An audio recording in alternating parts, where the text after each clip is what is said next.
Assalamualaikum warahmatullahi wabarakatuh.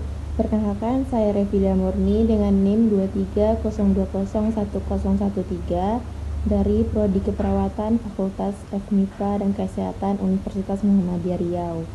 Jadi di sini saya akan membahas tentang sistem pencernaan. Sistem pencernaan atau sistem digestif terdiri atas saluran gastrointestinal dan organ aksesori. Rongga mulut, faring, esofagus, lambung, usus halus, dan usus besar merupakan komponen saluran gastrointestinal. Organ aksesori terdiri dari atas gigi, lidah, serta beberapa kelenjar dan organ seperti kelenjar limfa, hati, dan pankreas yang menyuplai sekresi ke saluran pencernaan. Rongga mulut atau nama lainnya rongga bukal atau oral mempunyai beberapa fungsi. Di antaranya dapat menganalisis material makanan sebelum menelan, proses mekanis dari gigi, lidah, dan permukaan sputum dan permukaan platum, lubrikal oleh sekresi saliva, serta degresi oleh beberapa material, karbohidrat, dan lemak.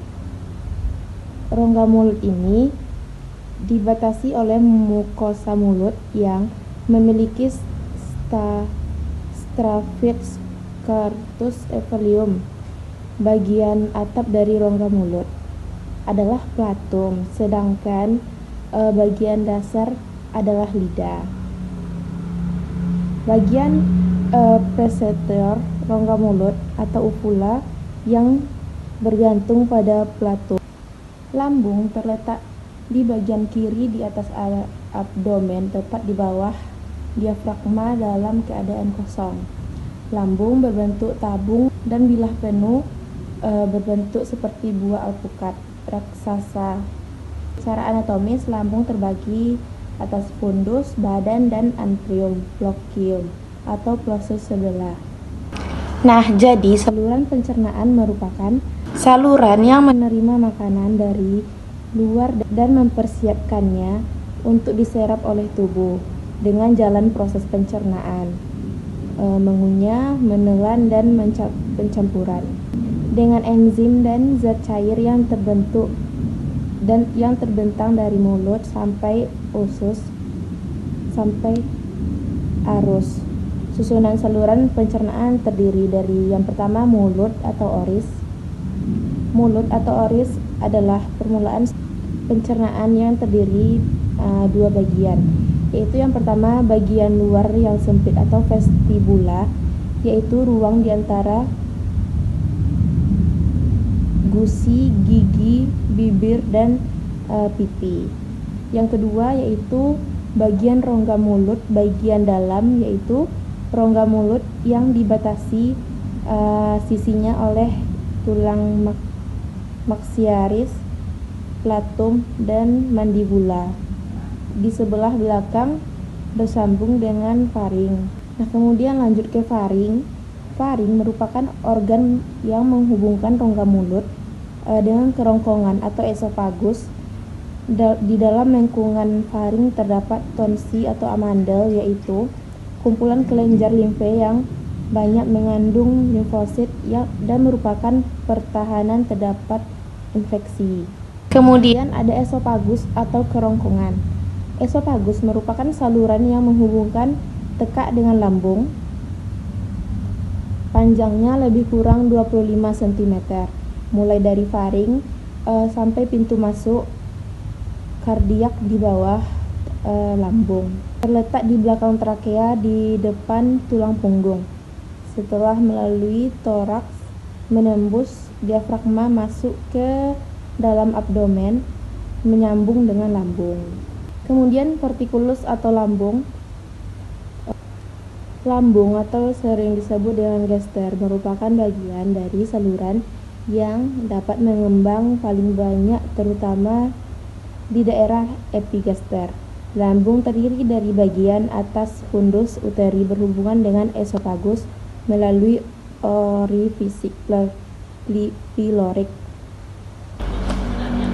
Nah, kemudian lanjut ke usus halus.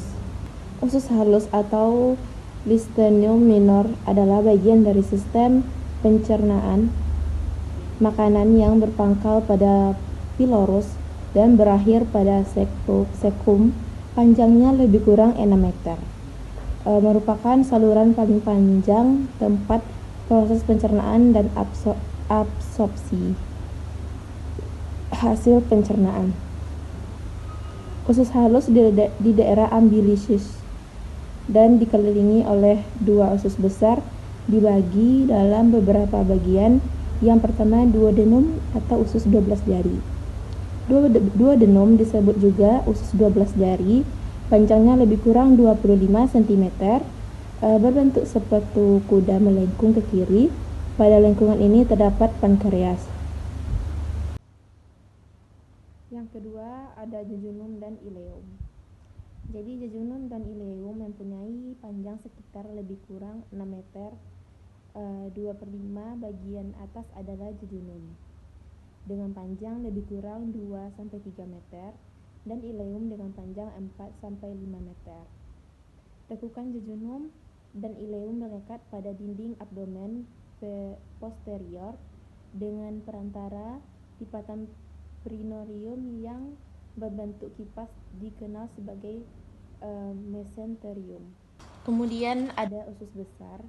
Jadi usus besar panjangnya sekitar 1,5 meter, lebarnya 5-6 cm. Fungsi usus besar adalah menyerap air dari makanan, tempat tinggal bakteri coli, tempat feses. Kemudian rektum terletak di bawah kolon sigmoid yang menghubungkan intestinum mayor dengan anus. Terletak dalam rongga pelvis di depan os sacrum dan coccygeus. Dan yang terakhir ada anus. Anus adalah bagian dari saluran pencernaan yang menghubungkan rektum dengan dunia luar atau udara luar. Terletak di dasar pelvis. Dindingnya diperkuat oleh 3 stickler.